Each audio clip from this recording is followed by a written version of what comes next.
సంస్థలో బాధ్యతలు కూడా నిర్వర్తించి, సమితి కన్వీనర్ బాధ్యతలు కూడా నిర్వర్తించి అనారోగ్య కారణాల వల్ల ఇటీవల స్వామిలో ఐక్యమైనటువంటి శ్రీ ఎస్ వీరయ్య నాయుడు గారు, ఆ విషయం మనకు తెలిసిందే. సత్యసాయి సేవా ఆర్గనైజేషన్ ప్రారంభ దశలో ఉన్నప్పుడు వారు ఇప్పుడు ఖమ్మంలో స్వామిని ఇంట్రొడ్యూషన్ చేసింది వసుంధర మేడం గారు. వసుంధర మేడం గారు, తులసి గారు, సరోజిని గారు వాళ్ళు ఉమెన్స్ కాలేజీలో లెక్చరర్స్ గా ఉన్న వాళ్ళ ఇంటికి దగ్గరలోనే నాయుడు గారు వాళ్ళు ఉండటం జరిగింది. వాళ్ళు కార్యక్రమాలు భజన పాటలు పాడుకుంటుంటే మేము కూడా వస్తాము బాగుంది అని చెప్పిన అట్లా అనుకొని వారితో పాటు మా అమ్మగారు, నాన్నగారు వీళ్ళు కూడా వెళుతూ ఆ రోజు కార్యక్రమాలని నిర్వహించుకోవడం జరిగింది అని మా అమ్మగారు వాళ్ళు చెప్తే మాకు తెలిసినాయి. మన వివి రమణ గారు వాళ్ళు ఫ్యామిలీ, నాయుడు గారి ఫ్యామిలీ, మేము, తర్వాత ఇట్లా చల్లా కృష్ణమూర్తి గారు వాళ్ళు, చారుమతి గారు, కృష్ణమూర్తి గారు అప్పుడు వృత్తిరీత్యా వ్యాపార పరంగా చాలా బిజీగా ఉండేవారు. వారు ఇట్లా స్టెప్ బై స్టెప్ అట్లా జరుపుకుంటూ వచ్చినాయి. తర్వాత సమితి ఫార్మేషన్ చేయడం జరిగింది. ఆ ఫార్మేషన్ అప్పుడు కూడా నాయుడు గారు వన్ ఆఫ్ ది మెంబర్. అట్లా అప్పటి నుంచి కార్యక్రమాలు నిర్వహణ చేసుకుంటూ అప్పుడు మనకి సర్క్యులర్ హైదరాబాద్ నుంచి మనకి ఇంటిమేషన్ వచ్చేది, పలానా కార్యక్రమాలు, పలానా పండుగ ఉంది, మీరు ఇట్లా చేసుకోండి, పలానా ఇది ఉంది, ఇట్లా చేయండి, శివరాత్రి ఉంటే అక్కడ భజన, తెల్లవారులు భజన చేసుకోండి, స్వామి పుట్టు పండుగకి 24 గంటల భజన చేయండి. ఇవన్నీ కూడా అప్పుడు మందిరం నిర్మాణం కాకముందు మా ఇంటి దగ్గర డాబా మీద చేయడం జరిగేది. అప్పుడు ప్రతి కార్యక్రమానికి కూడా అంకులు దామోదర్ గారు, శేషగిరిరావు గారు, సత్కులమూర్తి గారు, దుర్గారావు గారు, ఇండియన్ బ్యాంక్ దుర్గారావు గారు, వీళ్ళంతా ఒక్కొక్కళ్ళు అట్లా మనకి పెరుగుకుంటూ స్వామి కార్యక్రమాలు నిర్వహణ చేసుకుంటూ వస్తున్నాం. అప్పటి నుంచి కూడా అంకులు పుట్టపర్తి సర్వీస్ పోవటం కానీ, పుట్టపర్తి మనం డివోటీషన్ అందరిని తీసుకొని బస్సులో వెళ్ళినప్పుడు కానీ, ఆయన తర్వాత ఒక స్టేజీలో సమితి బాధ్యత కన్వీనర్ గా నిర్వహించేటటువంటి ఇందాక కన్వీనర్ గారు చెప్పినట్టు అవకాశం వచ్చింది. దాన్ని కూడా సమర్థవంతంగా సారు అంకులు చేశారు. వయసు రీత్యా, అనారోగ్య రీత్యా ఇటీవల స్వామిలో వారు శివైక్యం చెందడం జరిగింది, మనందరికీ తెలిసినటువంటి.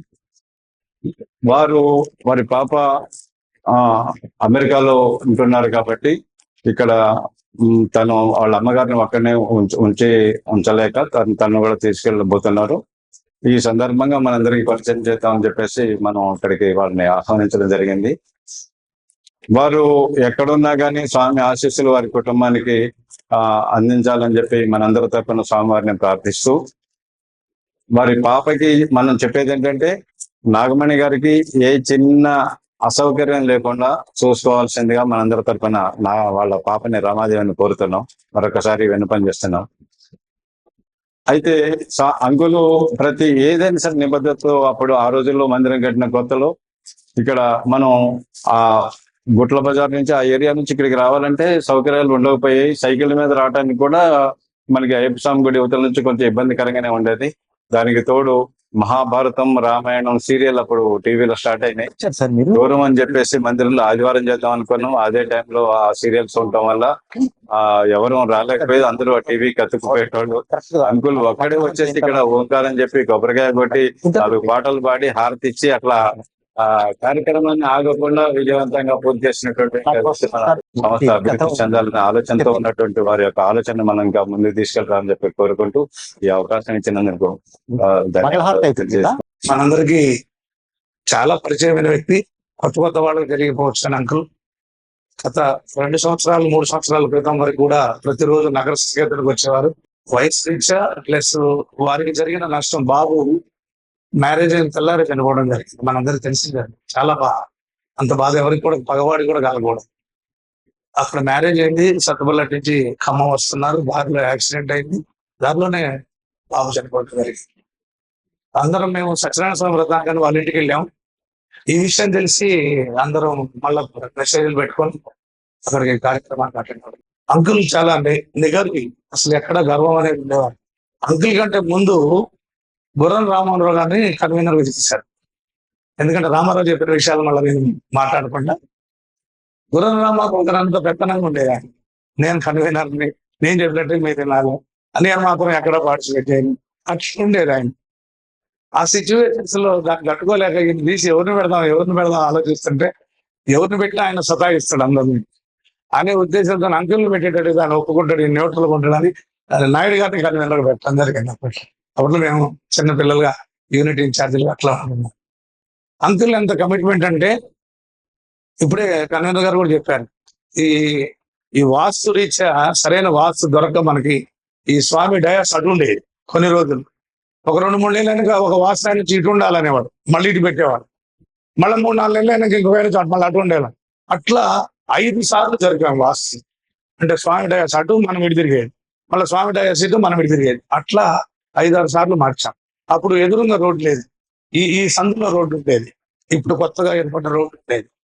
ఎక్కడో సైకిళ్ళు మోటార్ సైకిల్ పెట్టుకొని నడిచి రావాల్సి వచ్చేది పరిస్థితి. సాయంత్రం భజన చేసే పరిస్థితి లేదు.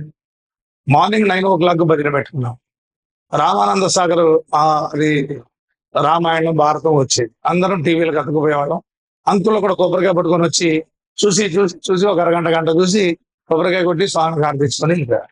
అంత కమిట్మెంట్ ఉండేవారు, అంత కమిటెడ్గా ఉన్నారు. కాబట్టి మనం కూడా అంకుల్ నుంచి మనం నేర్చుకోవాల్సింది ఏంటంటే అంత కమిటెడ్గా ఉండాలి. మనం కూడా మన భజన ఉంది, ప్రోగ్రామ్ ఉంది, మనం భోగపద్మాలు ఎవరో చేస్తారులే అనేటువంటి అట్లా అనుకోకుండా మనమే వెళ్ళాలి, మనం లేకపోతే భజన ఆగిపోతుంది అనేటువంటి భావన ఎవరికి వాళ్ళని కల్పించుకొని కమిటెడ్గా ఉండాల్సినటువంటి పరిస్థితి పడుతుంది. ఎలక్ట్రిసిటీ డిపార్ట్మెంట్ లో చేసేవారు మసూదన్ రావు గారు, నాయుడు గారు, మన సందీప్ వాళ్ళ నాన్న, వీళ్ళందరూ ఎలక్ట్రిసిటీ డిపార్ట్మెంట్ లో చేసేవారు. అంకుల్ ఎలక్ట్రిసిటీ డిపార్ట్మెంట్ చేసిన వేరే ఊరు ట్రాన్స్ఫర్ అయ్యారు. ఎవ్రీ డే బస్సులో వెళ్ళి వస్తుండేవారు అంకుల్. ఆ ఊరికి వెళ్ళడం, మళ్ళీ సాయంత్రం రావటం. ఒక రోజు ఏం జరిగిందంటే అంకుల్ ఇటు డ్రైవర్ కూర్చుంటారు, ముందర ఒక సీట్ ఉంటుంది, ఫస్ట్ ఒకటే సీట్ ఉంటుంది. ఆ సీట్లో అంకుల్ కూర్చున్నారు. బస్సు వెళ్తా ఉంది వైరా రోడ్లో. వెళ్తూ సడన్ గా ఒక పిల్లవాడు అడ్డం వచ్చాడు. పిల్లవాడు అడ్డం వచ్చేసరికి సడన్ బ్రేక్ వేశాడు డ్రైవర్.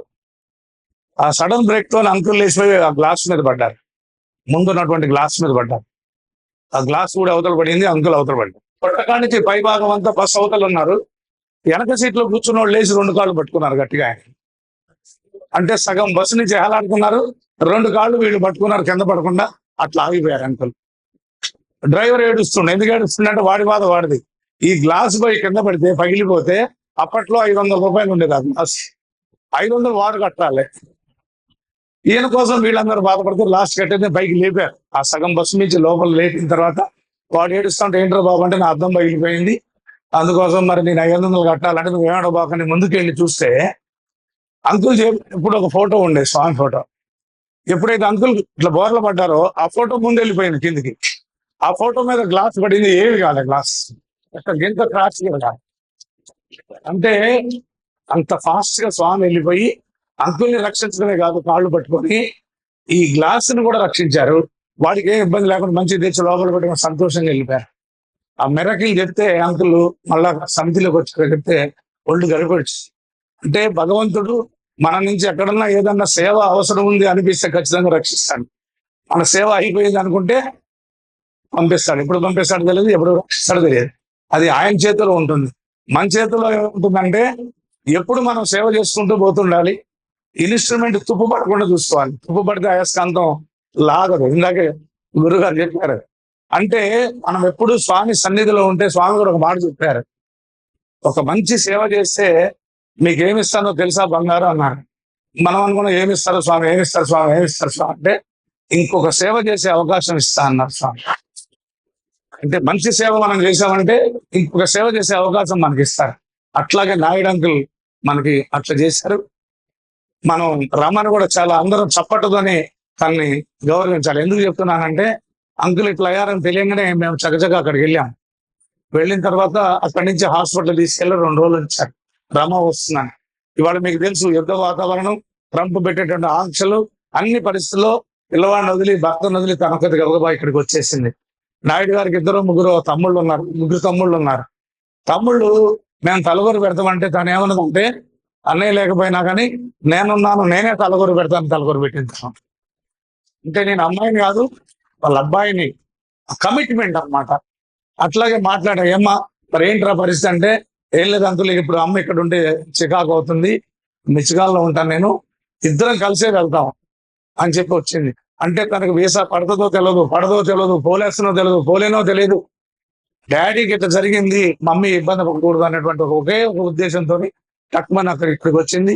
లక్కీగా స్వామివారు కూడా అమ్మాయికి సోమవారం రోజు 27వ తారీఖు సాయంత్రం తను తీసుకెళ్లే అవకాశం వచ్చింది, తీసుకెళ్తున్నారు.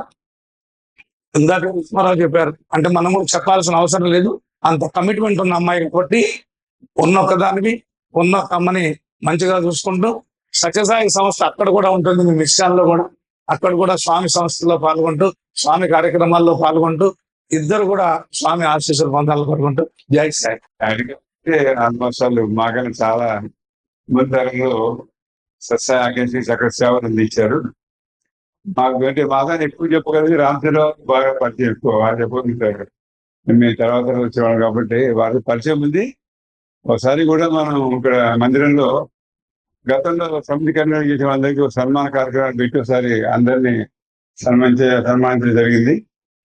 మనకు వారు చేసే సేవలు ఇప్పుడు మరుపురాంది ఆకేసి చాలా నాన్నగారు ప్రతిరోజు సత్సాయి కార్యక్రమాలు అంటే ముందుండి జరిపించేవాళ్ళు అనమాట, ముందుండి వచ్చేవాళ్ళు. మాకు కూడా చాలా అప్పుడు మందిరానికి రావాలి రావాలి అని అసలు ప్రతి కార్యక్రమంలో పాల్గొనేవాళ్ళం అనమాట.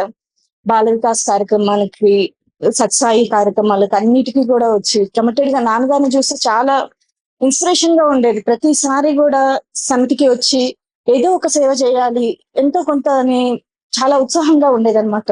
అలా నాన్నగారిని ఈ రోజు తీసుకురావాలనేది చాలా లాస్ట్ టైం వచ్చినప్పుడు కూడా తీసుకొచ్చాను. నేను ప్రతిసారి వచ్చినప్పుడు జరిగే కార్యక్రమాలకి నేను చేయూతనిస్తానని అందరి తరపున